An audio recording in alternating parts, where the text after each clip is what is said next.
Binabati ko kayo mula sa Israel, kung saan sinisimulan ang Hanukkah bilang paggunita sa tagumpay laban sa mga Griego mahigit 2,000 taon na ang nakalipas. Bagaman panahon ito ng kasiyahan, sa kasamaang palad ay nabahiran ito ng lungkot dahil sa mga kaganapan na naganap sa isang dalampasigan sa Australia ngayong araw.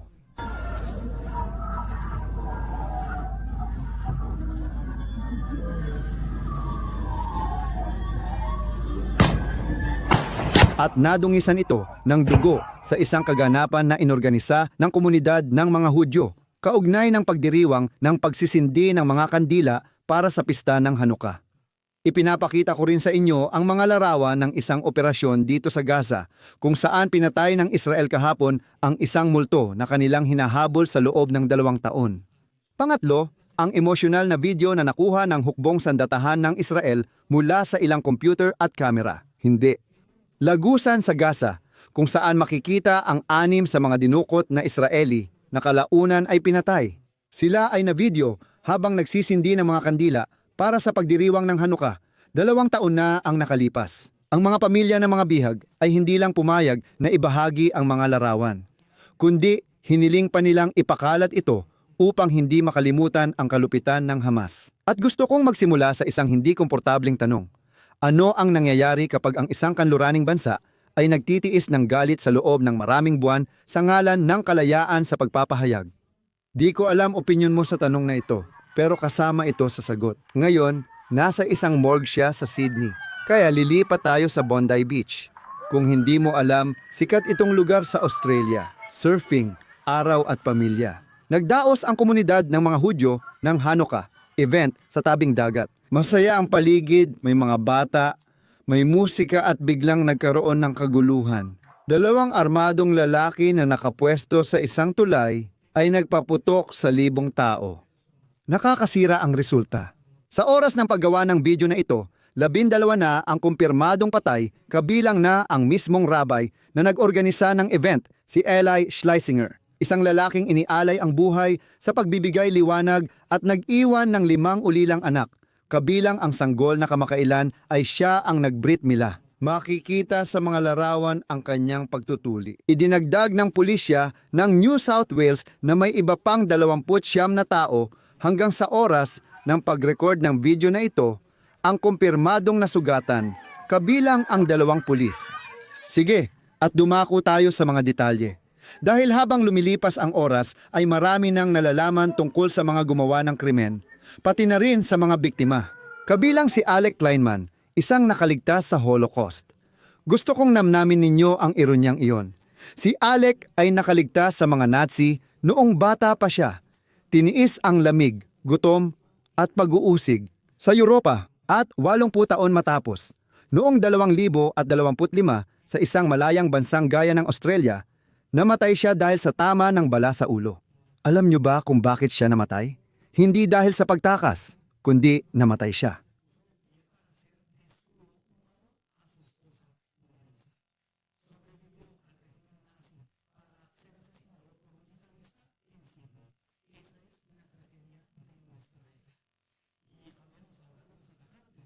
Pulisya Nueva.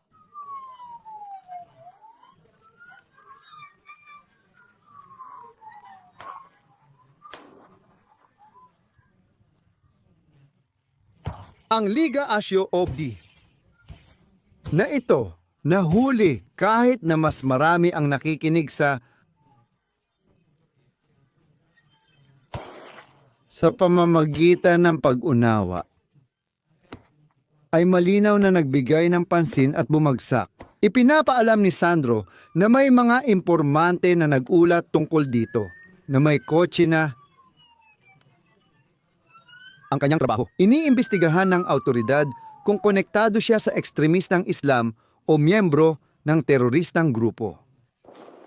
Ayon sa pulisya, may natagpuang itim na bandila malapit sa sasakyang ginamit ng mga terorista, ngunit hindi pa kumpirmado kung ito ay isang bandilang jihadista. Katulad ng nauugnay sa Islamic State of Iraq and Syria na itim din mismo. Ang mga pahayag na kumakalat sa social media na si Akran ay lumipat mula sa Laroghe, Pakistan, ay hindi pa opisyal na kinukumpirma.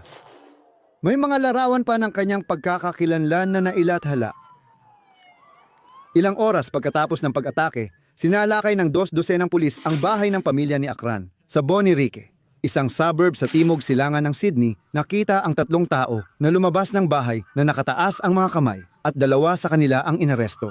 Hindi pa inilalabas ng pulisya ang pagkakakilanlan o kaugnayan nila sa suspect. Paano posible na nangyayari ang lahat ng ito sa isang bansa tulad ng Australia? Napakatindi ng naging pahayag ngayon ni punong ministro Netanyahu. Tama siya. Sabi niya, pinabayaan ng Australia, lumaganap ang antisemitismo na parang kanser. At totoo iyon. Mula Oktubre 7, 2023 pinayagan sa mga kalsada ng Sydney ang mga marcha na sumisigaw ng globalisahin ang intifada. At mga larawan at marcha na ilang ulit ko nang ibinahagi sa channel na ito. Ang pamahalaan ng Australia sa kanilang pagsisikap na maging bandila ng lupa. Sa teknolohikal na opisina ng Alameda,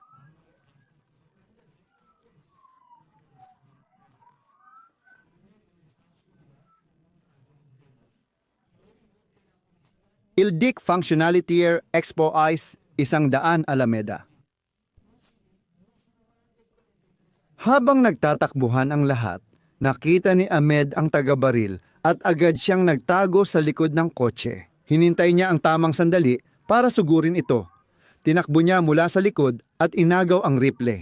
Tinamaan ng bala si Ahmed sa proseso, pero nakaligtas siya ng 2 dosenang buhay. Napakatapang ng lalaki. Ang impormasyong kumakalat ay ligtas na siya sa panganib. Ito ang hindi maintindihan ng kanluran. Ang digmaan ay hindi sa pagitan ng mga Hudyo at Muslim. Pinatunayan ito ni Ahmed. Ang digmaan ay sa pagitan ng mga taong gustong mabuhay, tulad ni Ahmed. Tulad ni Alex na mga umiibig sa kamatayan at ni Akram kasama ang kanyang mga kasabwat. Ito ay sibilisasyon laban sa kabarbaridad. Katatapos lang matutunan ng Australia ang aral na ito sa pinakamahirap na paraan. Ang presidente ng pandaigdigang organisasyong Sionista, Jacob Aguel, ay nagsabi bilang tugon sa pag-atake, "Binubuksan ko ang panipi."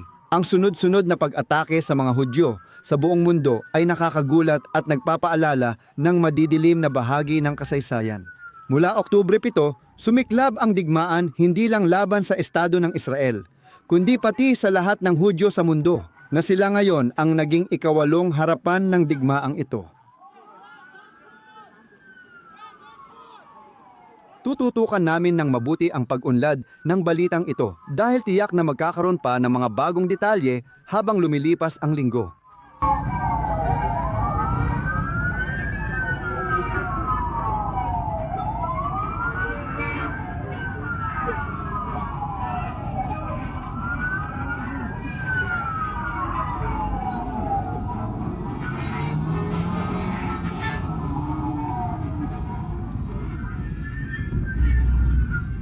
Habang nagluluksa ang Australia, kumikilos ang Israel. Kahapon, Sabado, nagdulot ng matinding kaba sa mga diplomat sa Washington at Europa ang ginawa ng puwersa ng depensa ng Israel habang hinihintay ang ikalawang yugto ng kasunduan ng Israel at Hamas. Sa kabila ng marupok na tigil putukan, nagsagawa ang Israel ng tumpak na pag-atake. Sa distrito ng Al-Nabulsi sa Gaza, isang drone ang nagpaputok sa isang sasakyan.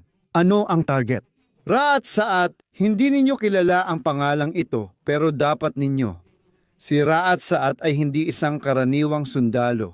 Siya ang hepe ng operasyon ng Hamas, ang pangalawa sa buong estrukturang militar. Pero mas mahalaga pa rito ang intelihensya ng Israel. Itinuturo siya bilang utak sa likod ng dokumentong muro ng Jericho. Naalala ninyo ba? Ang dokumentong iyon, ang pangunahing plano na isinulat ilang taon na ang nakalipas na nilikha rin ni Sinwar at naglalaman ng eksaktong detalye kung paano lusubin ang Israel noong ika-7 ng Oktubre. Ang mga glider, mga traktora, mga pagdukot, lahat ay nagmula sa kanyang isipan. Sa bahagi ng taong ito, ang dugo ng 1,200 Israeli ay nasa tinta ng kanyang panulat. Ngayon, alam ko kung ano ang sasabihin ng maraming kritiko, Ari, pero paano mo ito aatakehin? Ngayon mismo, may tigil putukan pero ang Israel ay umaasar at lumalabag dito. Kaya dapat nating linawin at ilagay sa tamang konteksto. Totoo, may tigil putukan Pero isa lang iyon. May intelihensya ang Israel na nagmamanman araw at gabi, 24 na oras sa isang araw sa mga mataas na opisyal ng Gaza. Siyempre, kapag lumalabas sila sa ibabaw, sinusubaybayan nila si Saad at natuklasan nilang hindi nagpapahinga si Saad sa tigil putukan. Ginagamit niya ang tigil putukan para armasan muli ang mga batalyon, magplano ng bagong atake at buuin muli ang makinaryang militar. Kapag ginagamit ng kalaban ang tigil putukan para mag-reload ng baril na ipuputok nila bukas. Ang pag-aalis sa kanya ay hindi paglabag sa tigil putukan, ito ay pagtatanggol sa sarili, pangontra bago mangyari. Hinintay ng Israel ang tamang oras para mabawasan ang aksidenteng pinsala at nagtagumpay. Siya lang at ang kanyang mga escort ang naalis. At gusto kong ikwento sa inyo ang isang makataong detalye na talagang nakaapekto. Ang operator ng drone na nagpaputok ng misil ay nagbigay ng anonymous na panayam ngayong araw mismo. Siya ay 26 anyos na binata na tinatawag na Kapitan A. Hindi niya totoong pangalan. Sa bahagi ng kanyang pahayag, sinabi niya na natanggap niya ang utos na alisin ang pangalawa sa pamunuan ng Hamas at labis siyang nagmalaki dahil natupad niya ang misyon. 2 oras matapos iyon, nasa Tel Aviv na siya, kumakain ng hamburger at nanonood ng football kasama ang mga kaibigan. Baka parang malamig pakinggan, pero pag-isipan niyo mabuti. Ito ang diwa ng Israel. Ang Israel ay hindi pumapatay para sa kasiyahan. Hindi namimigay ng kendi dito sa Israel, sa mga kalsada. Kapag namatay ang isang kaaway, hindi ito ipinagdiriwang tulad ng ginagawa nila. Ginagawa lang ang maruming trabaho, inaalis ang halimaw, inaalis ang terror, at pagkatapos ay sinusubukan lang muling mamuhay ng normal. Ang pagdiskonektang iyon ang kalusugan ng pag-iisip ng bayan ng Israel. Ito lang ang tanging paraan para mabuhay sa labang ito. Isang realidad na mahirap maintindihan ng marami mula sa seguridad at normalidad ng bansang kinaroroonan nila. Ang pagtanggal kay Saad ay malinaw na mensahe sa mga lider ng Hamas. Walang ligtas na lugar, kahit sa isang lagusan, sa isang sasakyan, o kahit sa panahon ng tigil putukan. Kung may dugo ng Hudyo sa kanilang mga kamay, ituring ninyong patay na kayong naglalakad. Tama lang iyon. Ngayong araw, hindi ipinagdiwang ng Hamas ang ika-38 anibersaryo ng pagkakatatag nila at ipinakita ang pagtutol sa pampublikong pagdisarma. Dahil dito, napapahinto ang ikalawang yugto ng proseso sa Gaza. Dahil ang pagdisarma ay isang hindi mapag-aalinlangan ng bahagi at kondisyon para maisakatuparan ang ikalawang yugtong ito. Sige, dumako naman tayo ngayon sa mga video ng mga bihag na ngayong linggo ay yumanig sa buong Israel.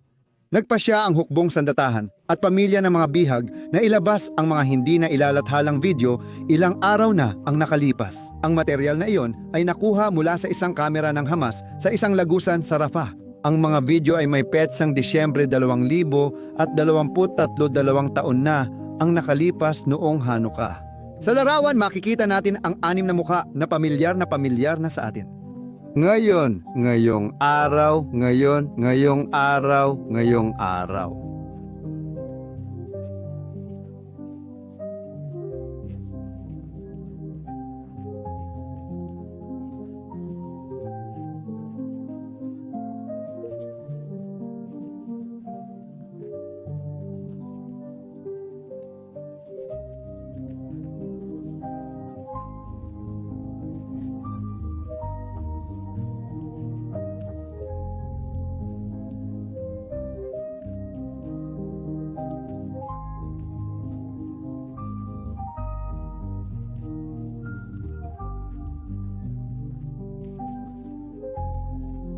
Malinaw kung bakit pinatay silang lahat. Alam na natin ang katapusan ng buong dramang ito. Alam natin na nakaligtas sila sa taglamig na iyon, nakaligtas sila sa tagsibol at alam natin na noong Agosto 2024, 8 buwan matapos kunan ang video na iyon. Nang malapit na ang mga tropa ng Israel Defense Forces, dahil natukoy na sila, tiningnan sila ng kanilang mga bihag sa mata at basta na lang, binaril sila ng malapitan at malamig ang dugo. Pinagpala ka, Panginoon, Diyos namin, Hari ng sanlibutan na nagpanatili at nagbigay buhay sa amin upang marating namin ang panahong ito. Amen. Bakit ngayon inilalabas ang mga video na ito? Sabi ng mga pamilya nila, Dapat makita ng buong mundo ang kanilang katatagan.